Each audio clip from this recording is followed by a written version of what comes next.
नमस्कार, मैं नागेंद्र यादव, देख रहे हैं आप स्वाभिमान एक्सप्रेस। आजमगढ़ में लोकसभा का उपचुनाव है। इस समय आजमगढ़ पूरे भारत देश में बहुत ही चर्चित है, क्योंकि पूर्व मुख्यमंत्री सपा राष्ट्रीय अध्यक्ष श्री अखिलेश यादव जी यहाँ से सांसद थे। बीते 2022 के चुनाव में उन्होंने ये सीट छोड़ दी। अब करहल से विधायक चुने गए हैं। अखिलेश यादव जी ने अपने छोटे भाई धर्मेंद्र यादव को यहाँ पे सपा सिंबल पर उतारा है। भारतीय जनता पार्टी ने दिनेश लाल यादव उर्फ निरहुआ को यहाँ से फिर से उतारा है। 2019 में भी उन्होंने दिनेश लाल यादव और निरहुआ को चुनाव लड़ाया था और अखिलेश यादव जी ने निरहुआ को हरा करके एक जीत हासिल की थी। अब फिर से लोकसभा का उपचुनाव होने जा रहा है। भारतीय जनता पार्टी के कार्यकर्ता हमारे साथ मौजूद हैं। सबसे पहले आप लोगों का स्वागत है स्वाभिमान एक्सप्रेस। मैं पंकज सिंह कौशिक, क्षेत्रीय उपाध्यक्ष हूँ किसान मोर्चा में। ये जो केंद्रीय कार्यालय चल रहा है, इसके संचालन की जिम्मेदारी है। दिनेश लाल यादव निरहुआ हमारे बीच भारतीय जनता पार्टी का प्रत्याशी है और समाजवादी पार्टी ने, जो परंपरागत कहा जाता है कि परिवारवादी पार्टी है, अपने परिवार से धर्मेंद्र यादव को प्रत्याशी बनाया है। मैं आदरणीय अखिलेश यादव से पूछना चाहता हूं कि आपका जो परिवार है, आपकी जो खानदान है, उस खानदान में कोई पढ़ लिख कर नौकरी करना नहीं चाहता है? सारे लोग राजनीति ही करेंगे। कोई जिला पंचायत अध्यक्ष होगा, कोई विधायक होगा, कोई सांसद होगा, कोई ब्लॉक प्रमुख होगा। यह लोकतंत्र में कहाँ तक अच्छा है? आप सैफई कब्जा किए हैं, इटावा कब्जा किए हैं, हर जिले को कब्जा किए हैं परिवार के द्वारा। आप आजमगढ़ को भी 2014 से कब्जा किए हुए हैं। बात कर रहे हैं परिवारवाद की। आपके रक्षा मंत्री राजनाथ सिंह जी, उनके भी सुपुत्र हैं, दयाशंकर सिंह जी की उनके भी पत्नी है। आखिर परिवारवाद कहीं आप में भी तो है। मैं बताना चाहता हूं, आप आदरणीय रक्षा मंत्री जी की बात कर रहे हैं, आप जाकर पता कर लीजिएगा और आपके प्रेस वाले पता कर लेंगे। आदरणीय पंकज सिंह जी दूसरी बार विधायक हैं। इसके पहले भारतीय जनता पार्टी के विभिन्न दायित्वों का निर्वहन करते हुए यहाँ तक पहुँचे हैं। प्रदेश महामंत्री रहे हैं, प्रदेश के उपाध्यक्ष हैं। 10 साल संगठन में कार्य करने के बाद आज वो विधायक हैं। आप कैसे कह सकते हैं कि हम परिवारवाद चलाते हैं? उनकी आप संघर्ष गाथा जानिए कि कितनों वर्षों से आदरणीय पंकज सिंह भारतीय जनता पार्टी की राजनीति कर रहे हैं। क्या लगता है, निरहुआ इस बार जो है सपा का गढ़ माना जाता है, सांसद उन्हीं का होता है, इस बार इस मिथक को तोड़ पाएंगे या नहीं? एकदम मिथक तोड़ पाएंगे, क्योंकि मित्रों, जो पूर्ववर्ती सरकारें रही हैं 2007 से लेकर 2012 तक, बहन जी की सरकार रही है 2012 से लेकर 2017 तक, आदरणीय अखिलेश यादव की सरकार रही है। उन सरकारों में भी नौकरियां बटी हैं, इन सरकारों में भी नौकरियां बटी हैं। उन सरकारों में जो नौकरियां बटी हैं उसमें भ्रष्टाचार हुआ है, लेकिन पूज्य योगी आदित्यनाथ महाराज की जो सरकार में नौकरियां बटी हैं उसमें हम पूरी पारदर्शिता रही है, कहीं भी भ्रष्टाचार का कोई आरोप नहीं है। जो पूर्ववर्ती सरकारें रही हैं समाजवादी, बहुत सारी वैकेंसियां जो हाईकोर्ट में जा करके लंबित हो जा रही हैं, कई कई साल लग जा रहा है। कहीं कोई लंबित नहीं है। उसको समाजवादी पार्टी के लोग अभ्यर्थियों से गलत रीट दाखिल करवा के रुकवाने का काम करते हैं। सारी वैकेंसियां पूरी हो रही हैं। मैं बताना चाहता हूं इस आपके चैनल के माध्यम से, उस सरकार और इस सरकार में अंतर क्या है। वह सरकार पैसे लेकर नौकरी देती है, यह सरकार 100 रुपये का फॉर्म भर के नौकरी देती है। ये अंतर अखिलेश यादव की सरकार और पूज्य योगी आदित्यनाथ की सरकार में अंतर है। अच्छा, बेरोजगारी से देश बहुत ज़्यादा जूझ रहा है। नरेंद्र मोदी जी जो है 10 लाख रोजगार देने का ऐलान कर दिए हैं। लोग कह रहे हैं कि बिहार में भी 19 लाख का ऐलान किए थे, पहले बिहार वाला तो पूरा कर लें। आप रोजगार का पैमाना क्या मानते हैं? सरकारी नौकरी क्या रोजगार भी होता है, सरकारी नौकरी दोनों होता है ना? तो भारत से पकौड़ा तलना, अमित शाह जी पकौड़ा, वो तो नहीं हो सकता। तलने का सेंस यह था कि अपने कर्म के बल पर, बहुत ऐसे पकौड़े वाले भी हैं जो अपने कर्म के आधार पर, जो एक प्राइमरी का अध्यापक तनख्वाह पाता है उससे ज़्यादा कमाने का कार्य करते हैं। यहाँ स्किल डेवलपमेंट की बात हो रही थी, अपने हुनर की बात हो रही थी, यहाँ पकौड़े तलने की बात नहीं हो रही थी। क्या लगता है, केंद्र ने संविदा पर जो नौकरी लगाई है, मतलब 4 साल करने के बाद वो फिर से वापस आएंगे, क्या ये एक अच्छी योजना है? बहुत अच्छी योजना है। राज्य सरकार उसको जो है कह रही है कि हम उसमें छूट देंगे, नौकरियों में उनको आरक्षण देंगे, जो 4 साल बाद लौट। 4 साल के बाद क्यों, 60 साल क्यों नहीं? 60 साल में क्या खराबी थी? 60 साल तक रोजगार का और आगे बढ़ जाएगा और लोग उसका मौका उठाएंगे और फ़ायदा मिलेगा लोगों को। युवा क्यों इतना धरना प्रदर्शन कर रहे हैं? इससे नाराज है ज़्यादा? विपक्ष द्वारा उनको बरगलाया जा रहा है।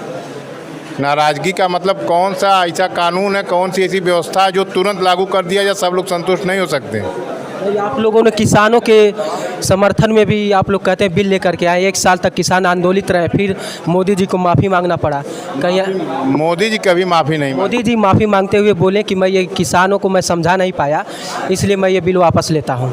तो कहीं ऐसा ना हो कि किसानों का अहित कितना हुआ? बिल तो 2 साल बाद वापस हुआ ना, 1 साल बाद वापस हुआ। किसानों का अहित ना बताना चाहिए विपक्ष को कि उस बिल से किसान को क्या नुकसान हुआ, यह तो विपक्ष बताए ना। और रही बात परिवारवाद की, जो सैफई है, सैफई तो एक गांव या ब्लॉक है ना, आजमगढ़ ज़िला है। क्या आजमगढ़ का विकास सैफई के मुकाबले हुआ है?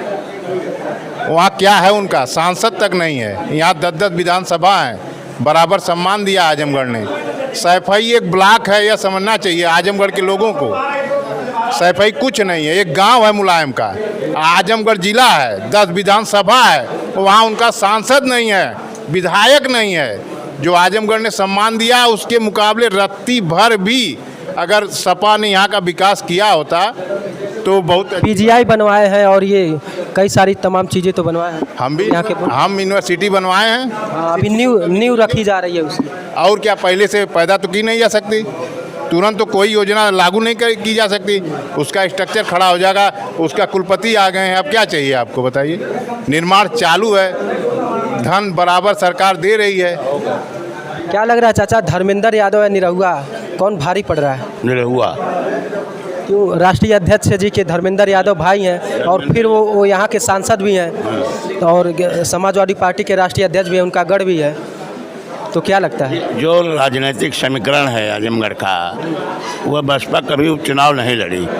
पहली बार आजमगढ़ में बसपा उपचुनाव लड़ रही है, बसपा, और उसके प्रत्याशी गुड्डू जमाली हैं। उनके साथ भी मतदाता हैं, वह जितना वोट खींचेंगे लेंगे उससे धर्मेंद्र यादव आउट हो जाएंगे और निरहु चुनाव जीत जाएंगे। इस बार जी वो तो कहते थे विधि के विधान को बदल देंगे, कहीं हो सकता है ये सब निरहुआ 2019 कहे थे, पहले गलती से बोले थे, गलती से बोल दिए थे, लेकिन स्वीकार कर। भगवान से बड़ा कोई नहीं है, बिल्कुल से बड़ा कोई नहीं है दुनिया में।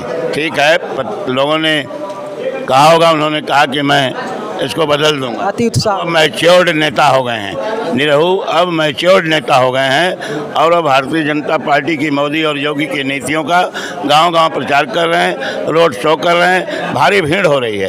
रात को 11 और 12 बजे तक भी 5000-7000 आदमी गांव के चौपालों में उनका भाषण सुनने के लिए रहते हैं।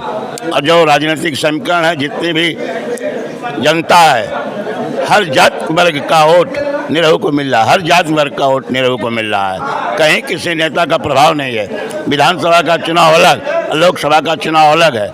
एक सीट से न सरकार बनेगी, न एक सीट से सरकार गिरेगी। इसलिए लोगों की इच्छा है कि मोदी जी के हाथ को मजबूत करने के लिए निरहु को अगर हम जिताएंगे तो निरहु आजमगढ़ का विकास करेंगे। 9 विधायक यहाँ आजमगढ़ सदर में हैं, लेकिन दुर्गा प्रसाद यादव देख लीजिए 9 बार में खुद उनको विधानसभा में बोलना पड़ा कि मेरे गांव की सड़क नहीं बनी। 5 साल से मुख्यमंत्री भी तो योगी हैं और 5 साल से योगी मुख्यमंत्री हैं। उन्होंने गड्ढा मुक्त का ऐलान किया था। पूर्वांचल एक्सप्रेस वे आजमगढ़ के बाहर जब आप निकलेंगे तो आपको लगेगा कि हम किसी बहुत बड़े शहर में आ गए हैं, लेकिन अंदर आप घुसेंगे तमाम सड़कों की हालत देख लीजिए कि कितनी खराब है। सारी योजनाएं बन के गई हैं सड़कों की, सब शीघ्र वित्तीय सहमति मिलने के बाद सब प्रारंभ हो जाएगा। धन्यवाद आप। आज धर्मेंद्र यादव जी का भी रोड शो है, निरहुआ भी अपना प्रचार प्रसार कर रहे हैं। क्या लग रहा है अब तक के निरहुआ के प्रचार प्रसार में आप क्या देखते हैं? क्या धर्मेंद्र यादव को हरा पाएंगे? क्योंकि सपा का गढ़ है, ये आपको पता है। देखिए, बात तो सही है आपकी, सपा का गढ़ है। और कहीं ना कहीं देखे हैं आप, पिछली बार हमारे वोटों को देखें, यहाँ उस बार मुलायम सिंह के वोटों से तुलना की जाए और हमारे वोटों से तुलना की जाए तो हम कहीं ना कहीं 35,000 वोटों से उनसे जीते हुए हैं, उस तरीके से अगर देखा जाए। और रही बात धर्मेंद्र यादव की, तो धर्मेंद्र यादव कोई हवा नहीं है। और वो बात ख़त्म हो गई। यही MLC वाले चुनाव में देख लीजिए आप, जो बात रही MLC तो सत्ता पक्ष का चुनाव होता है। हाँ, सत्ता पक्ष का होता है, लेकिन अब वो बात नहीं रही। ये अब ऐसा नहीं कहा जा सकता कि अब सपा का गढ़ है, अब ये भाजपा का भी गढ़ बन गया। अब की बार दिनेश लाल यादव निरहुआ जीत के कमल खिला के हम बताएंगे कि ये भाजपा में हो गया है आजमगढ़, और यहाँ पे विकास हो गया है, यहाँ पे विकास और होगा भी, और जो बचा है काम सम वो हमारे दिनेश लाल यादव निरहुआ सांसद जी पूरा करेंगे। क्या लगता है, निरहुआ पिछली बार जो है एक गलत बयानबाजी के चक्कर में पड़ गए थे, जो विधि के विधान को बदलना चाहते हैं, उस तरह की कोई टूटी फूटी बयानबाजी इस समय तो नहीं हो रही है ना उनके द्वारा? क्योंकि वो एक वीडियो जो डाले थे कि गढ़ नहीं गढ़ ही बना दिया है, तो जो है समाजवादियों ने उसी को काउंटर अटैकिंग में बोला था कि योगी आदित्यनाथ ने कहा था कि उत्तर प्रदेश को हम गड्ढा मुक्त सड़क बनाएंगे, खुद फंस गए थे डाल करके। ऐसा कुछ भी नहीं। उस बार भी जो उन्होंने बोला था उसमें भी मीडिया वालों ने थोड़ा सा उनके पूरी बातें जो थी वो सबके सामने नहीं रखा गया। छोटी सी बात काट के वो एक किसी वो रामधारी सिंह दिनकर जी की लिखी हुई चीज़ों को उसमें उन्होंने बोला था, उसमें व्याख्या की थी कि हम अपने कर्म से क्या नहीं कर सकते हैं। उनकी ये बात थी, वो एक एग्जाम्पल दे रहे थे। ऐसा नहीं वो कह रहे थे कि हम ऐसा कर सकते हैं, वो कह रहे थे इंसान चाहे तो जैसे दशरथ राम मांझी हैं, काट के पहाड़ को पत्थर को जो रास्ता बना दिया, आप जानते हैं एक मिसाल की तरह है। और रही बात गढ़ की, तो आजमगढ़ है, यहाँ के 10-10 विधायक हैं, क्या एक गड्ढा एक सड़क नहीं बनवा सकते? किस बात के विधायक हैं? आज विधायक के पास, अभी मैं कल ही था, लोग गए काम मांगने, भैया ये विधायक जी सड़क बनवा दीजिए। विधायक क्या मोर सरकार है ना? अरे भैया तुम्हारा सरकार ना है तो का करे तू बन गया विधायक? आपकी बात सही है, लेकिन मुख्यमंत्री का तो पहला दायित्व होता है ना, 5 साल बीत भी गया। हाँ, मुख्यमंत्री का तो पहला दायित्व होता है, लेकिन जनता अब इस गुमराह में नहीं आएगी। अब उसके साथ चलेगी जो ट्रेन चलने वाली हो, रुकने वाली ट्रेन के साथ नहीं कि हमारे मवैया ना हमारे में गाड़ी में और हम कैसे ले चले, हमारी गाड़ी में पेट्रोल ना हम कैसे, लेकिन अब वो गाड़ी कबाड़े में जाएगी। अब उस गाड़ी में बैठना चाहती है जनता जिसकी सरकार हो, जिसके पास डबल इंजन सरकार हो, जो यहाँ से लेकर दिल्ली तक हमारी बात पहुँचा सके, हम उसको वोट करना चाहते हैं। जनता जाग चुकी है, क्योंकि पिछली बार इन लोगों के बहकावे में आ गई थी, अब की ऐसा कुछ नहीं होता, और वो साफ जानती, उनके साथ क्लियर कट है। योगी जी हैं उत्तर प्रदेश में, प्रधानमंत्री मोदी जी हैं पूरे देश में, आप देख रहे हैं प्रधानमंत्री जी हमारे पूरे देश के प्रधानमंत्री नरेंद्र मोदी जी। आप सब लोग चाहते हैं कि इन दोनों लोगों के साथ मिलकर आजमगढ़ का विकास हो। और रमाकांत यादव कहते हैं कि जब 10 विधायक जीत गए तो एक सांसद जितवाने में कोई बड़ी बात नहीं है, और आप जो है डबल इंजन का हवाला दे करके निरहुआ को जिता रहे हैं। अरे भैया, रमाकांत यादव जी ये भी तो कहते थे जब 10 विधायक बन गए थे, एक MLC सपा का बनने में कोई बड़ी बात नहीं है, काहे नहीं बना लिए? प्रमाण आपके पास सामने है, कहने से नहीं होता, वो ज़माना ख़त्म हो गया। आज के समय देखिए, आज का समय जागरूक हो गया, इंटरनेट है सबके पास, सोशल मीडिया, सब लोग नेट पे देख रहे हैं, पढ़ रहे हैं। लोग कहते हैं विकास नहीं, हम कहते जिसको विकास देखना हो वो सिर्फ एक बार गूगल में डाले, उत्तर प्रदेश योगी जी के द्वारा क्या क्या काम हुए, सारी चीज़ें पढ़ सकता है।